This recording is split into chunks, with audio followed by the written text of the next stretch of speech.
ये एक real story है जो मुझे मेरे नाना ने सुनाई थी। अगस्त का महीना था। मेरे नाना को पूरे परिवार के साथ कुल देवता के दर्शन के लिए जाना था और उस टाइम मेरे नाना के किसी दोस्त के पास गाड़ी हुआ करती थी, तो वो उनको भी अपने साथ ले लेते हैं और घर से निकल जाते हैं। सफर तो 6 से 7 घंटे का था, लेकिन बारिश का मौसम होने के कारण वो गाड़ी को धीरे ही चला रहे थे। अब चलते चलते दोपहर से शाम हो जाती है, तकरीबन 6 बज गए होंगे और गाड़ी में मस्त रेडियो बज रहा है। लेकिन अचानक से उनको एक आदमी दिखता है जो गाड़ी को रोकने का इशारा कर रहा होता है। वो आदमी दिखने में सिंपल सादा था, धोती पहने हुई थी, सर पे पगड़ी थी, बड़ी काली मूछें थी और शक्ल से गोरा था। अब मेरे नाना ठहरे दयालु स्वभाव के, बेचारा आसपास के गांव का होगा, शाम हो गई है, गाड़ी घोड़ा मिलेगा कि नहीं मिलेगा, ये सोच के वो अपने दोस्त को गाड़ी रोकने का बोलते हैं। लेकिन मेरे नाना के दोस्त ने इस रास्ते के बारे में थोड़ा बहुत सुना होता है, इसलिए वो ऐसे सुनसान रास्ते में किसी को लिफ्ट देना ठीक नहीं शंकर, ये कहकर उनको टोकते हैं।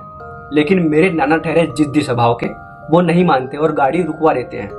और तभी वो आदमी पीछे से भागता हुआ उनके पास आता है और कहता है, अरे सेठ जी, आगे पुल टूटा हुआ है, आगे कहाँ जाओगे? और फिर मेरे नाना उनको बताते हैं कि हम कुल देवता के दर्शन के लिए जा रहे थे। ये सुनकर वो आदमी मेरे नाना को वहां तक जाने का दूसरा रास्ता बताता है और ये सुनकर मेरे नाना और उनके दोस्त खुश होकर उस आदमी के बताए रास्ते पर निकल जाते हैं। लेकिन उनको पता नहीं था जिस रास्ते से वो जा रहे हैं वो एक छलावा है। अब वो जंगल के रास्ते से आगे जा रहे होते हैं, लेकिन तभी मेरे नाना के दोस्त को कुछ अजीब सा लगता है और वो मेरे नाना को बताते हुए कहते हैं, यार शंकर, मुझे कुछ अजीब सा लग रहा है कि हमारी गाड़ी एक ही रास्ते से बार बार गुजर रही है। लेकिन तभी मेरे नाना को वो आदमी फिर से दिखता है जिसने उनको रास्ता दिखाया था, लेकिन अब उसके चेहरे पे एक अलग सी डरावनी मुस्कान है। अब मेरे नाना को कुछ समझ नहीं आ रहा होता और वो गाड़ी में गाने वाने बंद करवा देते हैं और जैसे ही मेरे नाना अपने दोस्त को इशारों में समझाने की कोशिश करते हैं, तभी वो आदमी फिर से मेरे नाना को दिखता है। लेकिन अब वो आदमी पूरी तरह बदल चुका था। बड़ी बड़ी आंखें, बड़े बड़े दांत, शरीर पे हल्के काले बाल और पूरा शरीर काला, बीच रास्ते पे खड़ा था।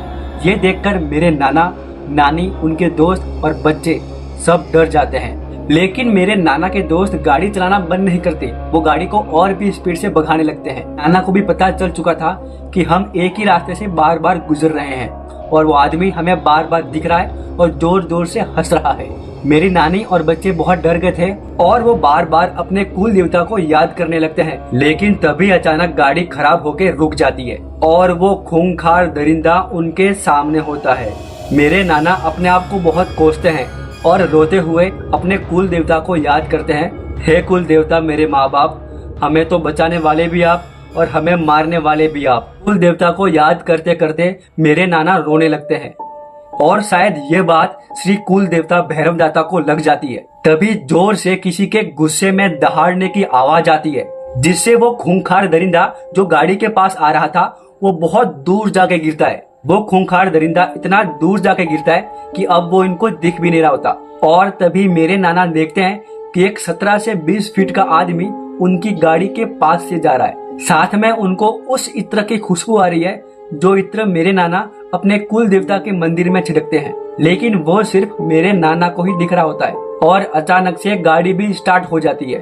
अब वो लोग गाड़ी को बहुत तेज भगाते हैं। थोड़ी देर चलने के बाद वो जंगल से बाहर आ जाते हैं और फिर उनको मंदिर तक जाने का सीधा रास्ता मिल जाता है। फिर वो राजी खुशी कुल देवता के दर्शन करके घर आ जाते हैं। तो भाई लोग, ये थी आज की हॉरर स्टोरी। आई होप आपको अच्छी लगी होगी।